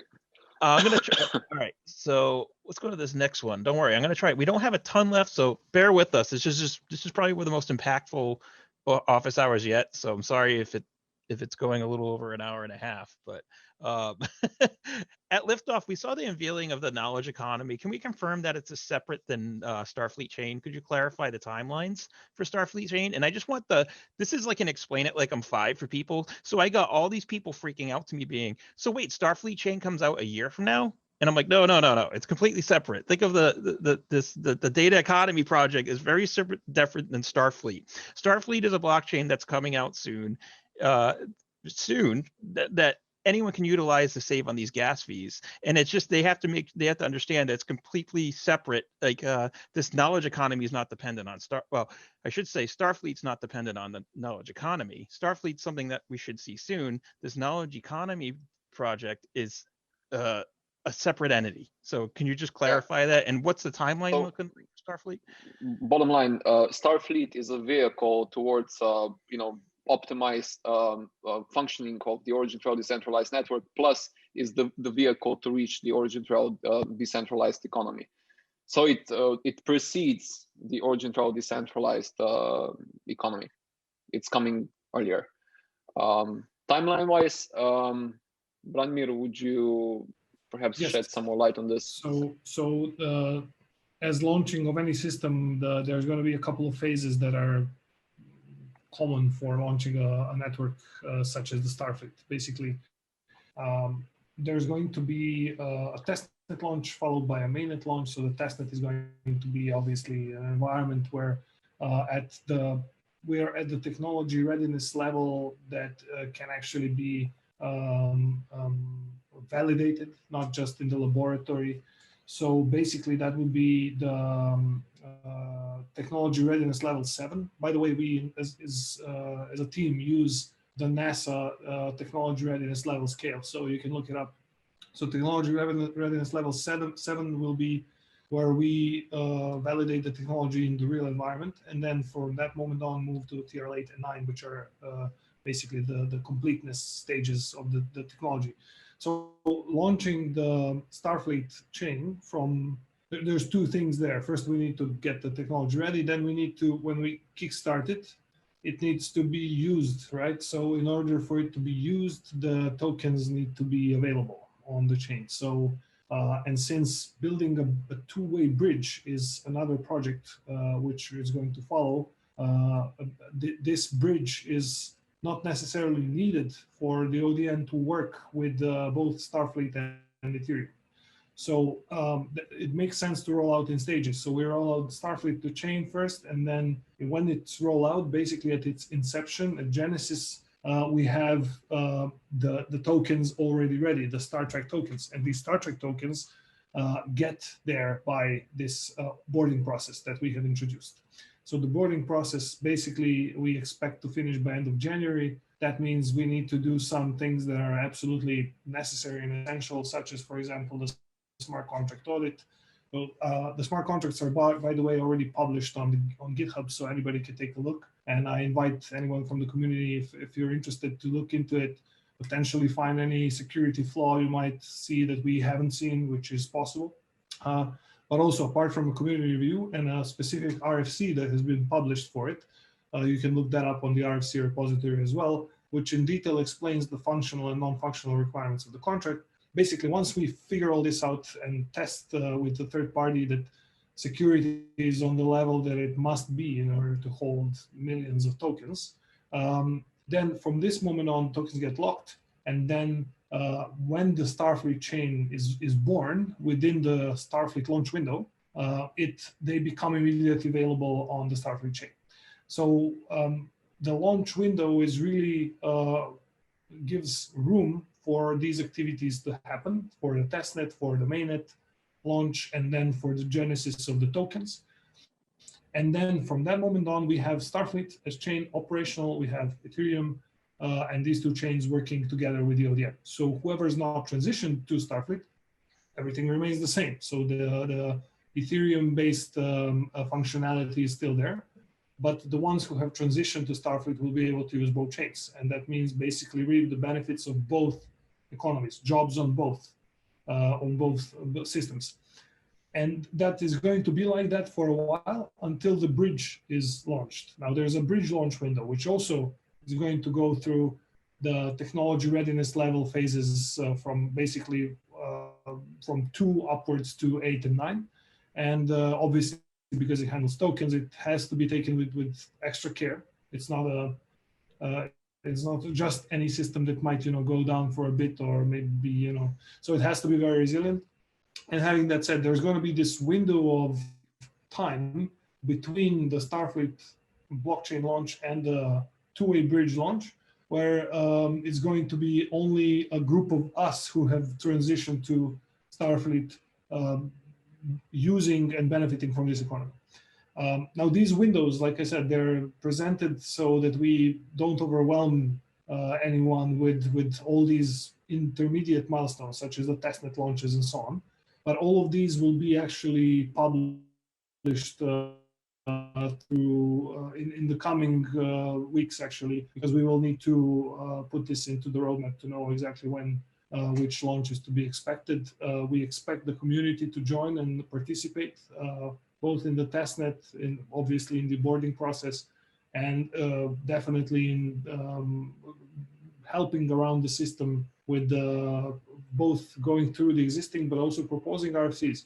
We're, by the way, at Mark 10. There's a couple of RFCs in the work that are still not published. They're going to be published relatively soon. So the first 10 RFCs are out. I invite everyone once again to take a look. And if you have any great ideas or feedback, that's really the best place to put them, because it's a very structured discussion and everything is explained down to the details. So for this moment on, if you're looking into the staking procedure, you can to the detail see how the smart contract works. It's not very complex, so even if you're not that familiar with smart contracts but know some programming, you should be able to understand what it does. And if you read the RFC, you will understand fully the functionalities of it. Then once the boarding process is over, which should be by end of January, we are going to proceed with the launches, testnet, mainnet for Starfleet, and then later on the bridge. So we're not waiting for Starfleet and the bridge for a full year. We're just having these windows of time where we expect specific things to happen, the milestones to be reached. So now I submitted my application the other day, and now I wish I put more track in it based on what you said. So I'll have to resubmit it. More. Yeah, I'll just white it out and change the number. This next question speaks to this, so I'm keeping on this. So someone asked, requiring 5 to 10% of the token supply to be locked seems like an excessive amount to be locked. Is this excessive amount due to expected demand? And on top of that, have you got a lot of good feedback about how much people want to lock up? Are the numbers looking good? So why so many locked up? Do we expect big adoption and that's why we need it? And also, have you gotten good feedback from the community of what they would be willing to put in? Because we need to leave some room, because since the team is also willing to commit a lot. So yeah. Good. That shows you guys believe in it. Yeah. So that's a good thing. No, I mean, we see that the already for the, let's call it OriginTrail 1.0, so the current capabilities of OriginTrail knowledge graph, we see that the network itself is very stable. There are a lot of there's a commitment behind from community. And I believe right now we're somewhere close to 2% or even 3%. So it's already a very, very nice percentage. And then we saw that with the OriginTrail knowledge economy phase, the utility itself and also the tokenomics are going to be strengthened to an extent that we need to multiply the percentage of the currently staked tokens in order to have a formidably secure network in the future. So we have a minimum of 20 mil and max of 50. And then once in the future iterations, of course, that's going to be kind of loosened up and it can even go higher. But right now, this is the frame. Great. So this next question, sorry, I'm trying to speed things along because I know it's getting late for you guys there. Which OTT member NFT do you think will become the most valuable in the long run? I'm going to go with Anna's on this one, but what do you guys think? I think you're asking Anna now. Anna, do you mind replying this question? Let's see if she listens. Let's see. I'm listening. Let's see Hi everyone. I'm listening to every word you say. I might you have my vote. Okay, I might ask for a pay increase then after this office hour. Well, you can sell it on the knowledge economy. Well, you also have an NFT, so I think you can also Boom. you can vote for yourself, though, right? Yeah. All right. Is OriginTrail getting a dedicated Polkadot parachain? Will the knowledge tokens NFTs be available natively or via a bridge to other projects on the Polkadot ecosystem? And something I've I've kind of put this out at one point was when you look at the Polkadot ecosystem and you look at the ODN, there's some very eerie similarities between the relay chain and the ODN, and then there's a lot of similarities between the subgraphs and the parachains. And I noticed on a graphic that you put out recently on the event, it shows like this straight line of like OriginTrail parachain, and then it shows track or whatever. And correct me if I'm wrong, but I kind of envision the ODN being kind of more on the relay chain level for Polkadot. And then I imagine the subgraphs would be more operating similar to parachains do on Polkadot. And then you have that kind of overlap between the two ecosystems. But do you see you guys getting a parachain? And am I too crazy in thinking that how I envision the ODN sitting alongside Polkadot? All right. So the Polkadot integration is something that is being in specification, and we are working with the team from Parity to establish exactly how that should look like. But the idea is pretty much what you said. So the idea is that the ecosystems are connected. In what specific way does it mean a parachain or parathread? Or it's part of the implementation. So we will decide upon what's the best sort of mix of technical capabilities that provides and the needs. But definitely the idea is to have the ability to have tokens accessible on the Polkadot network that basically through the relay chain, that means connectedness with all the other chains that are building on Polkadot.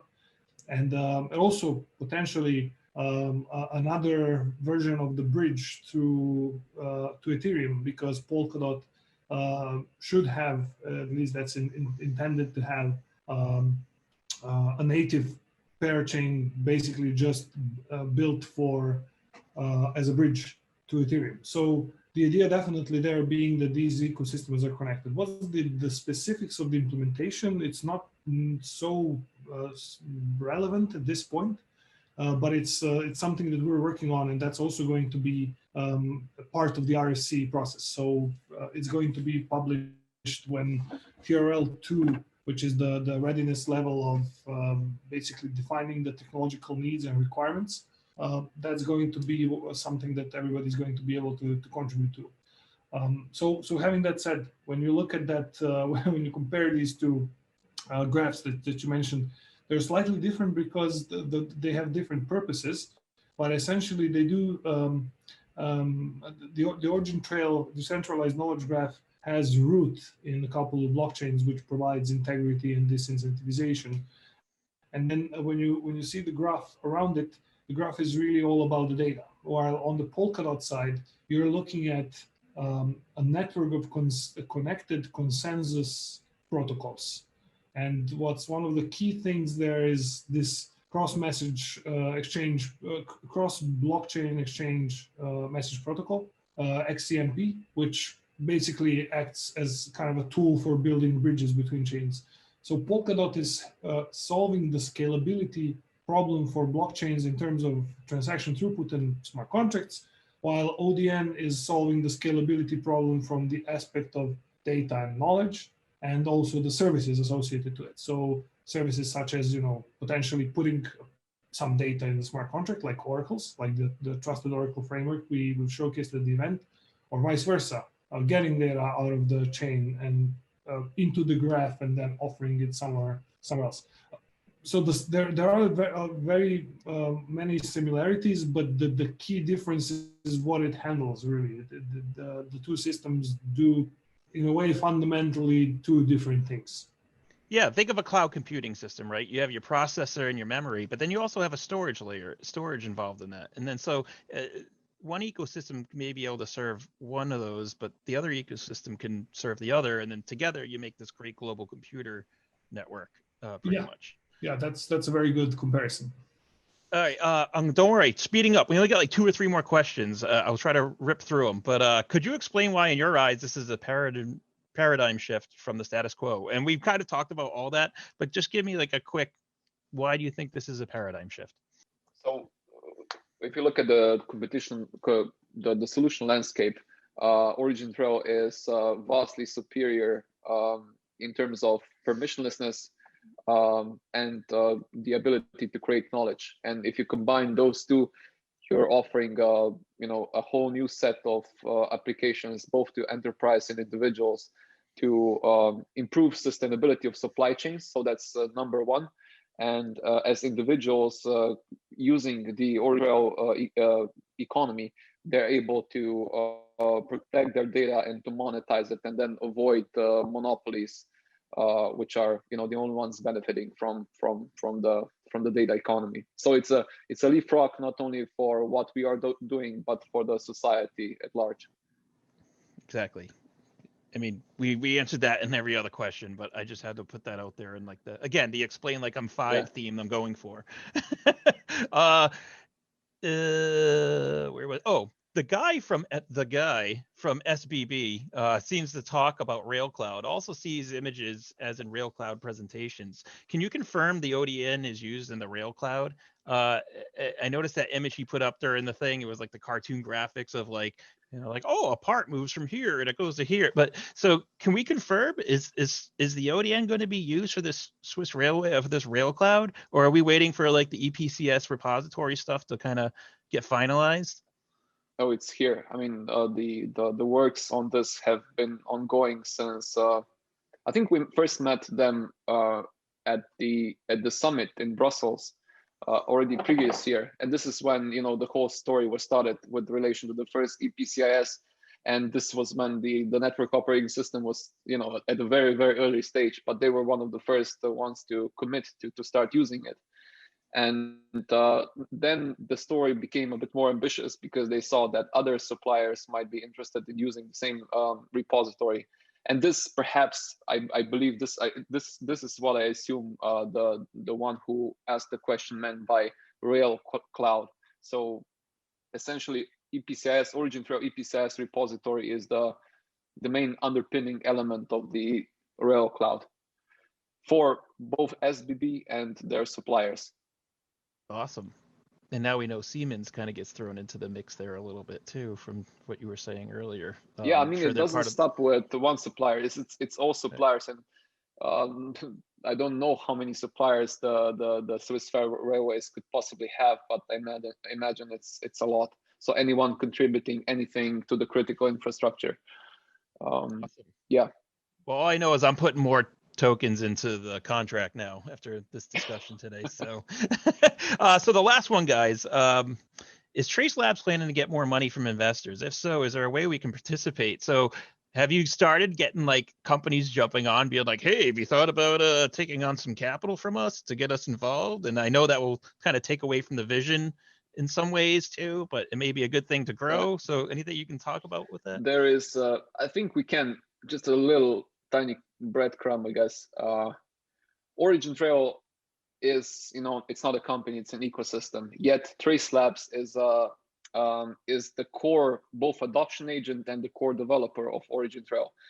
And there are some very positive movements in terms of the investors that are going to be potentially coming into the Trace Labs in the future.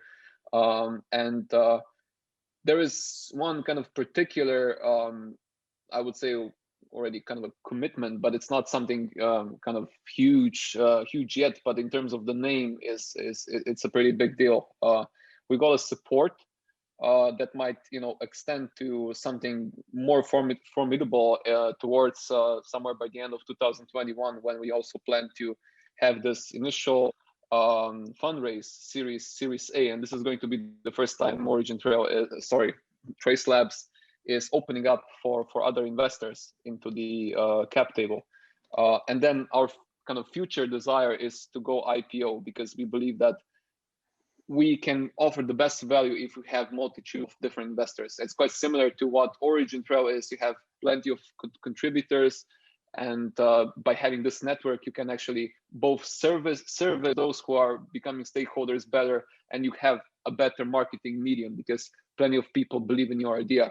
But right now, it's I think we're on a very good path because we got the name supporting us. We cannot say who that is, but it's essentially someone who supported Twitter amongst the first investors, and Coinbase, and multitude of other very important companies. Square, yeah.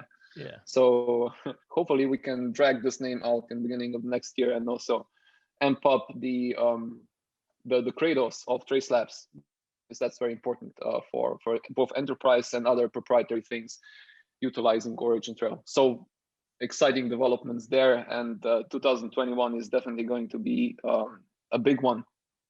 Yeah, don't worry. One day you're going to say Guinnessstache Industries is a big investor, and everybody's going to get really excited when they hear that. So, yeah, guys, thanks a lot. Honestly, we needed this kind of like explain like on 5 sessions, so I'm glad we did this. And everything I heard today is amazing, and it just reassures everything that we knew in the event and even more. So, anything you want to close with? Yeah. One thing is, I mean, we're getting stronger by every week, I would say, and if the next year is going to be, equally successful in terms of growth, in terms of how well also you guys, the community, are conveying messages between each other to make everything more easily understood. If all things go with the same pace, I think we're seeing a very, very nice 2021, and we are going to be all very much happily committed to this common cause of making everything more sustainable. What I would really like to point out in this kind of festive month is that we all need to be, I guess, always humanized towards each other. I think that's the most important component. We should always show this human character. Of course, sometimes things are difficult. Sometimes things are difficult to understand, but the main thing is that we are all sticking together, and we all have this, very much good intentions. And whenever someone is trying to point out something, bad, we should call him out, because obviously in this space, a lot of people are not showing their faces, which is good. I mean, not everything should be without anonymity. I think anonymity is very much important. But especially in this space, when we're trying to build something good, although we are sometimes anonymous, we should be very much kind to each other.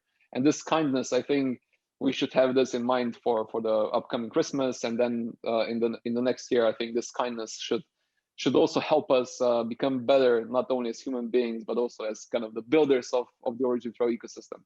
And thank you, Guinnessstache, above all, for hosting this AMA, last AMA of this year. It's been an incredible ride, and it feels like ever since we initiated the AMA, things have been moving in a very, very positive direction. So I would like to extend our gratitude to you, because you are a very, very important component to this ecosystem. Well, hey, thanks for having me, and I love doing this, and I hope we can keep doing this through 2021. And my only worry, there's going to be too many questions after a point. This thing could get 8 hours long because you guys keep doing more and more and getting more done. So it's getting harder to isolate the questions down into a small enough format. So, all right, thanks everybody. Appreciate it. Best one. Happy New Year. Merry Christmas. Go out, enjoy yourself. Know everything's happening. A lot of stuff going on, and I'll see you guys soon. Merry Christmas, and stay safe. Thank you. Merry Christmas. Merry Christmas. Cheers. All 3 of them. Yeah. I'll see you guys.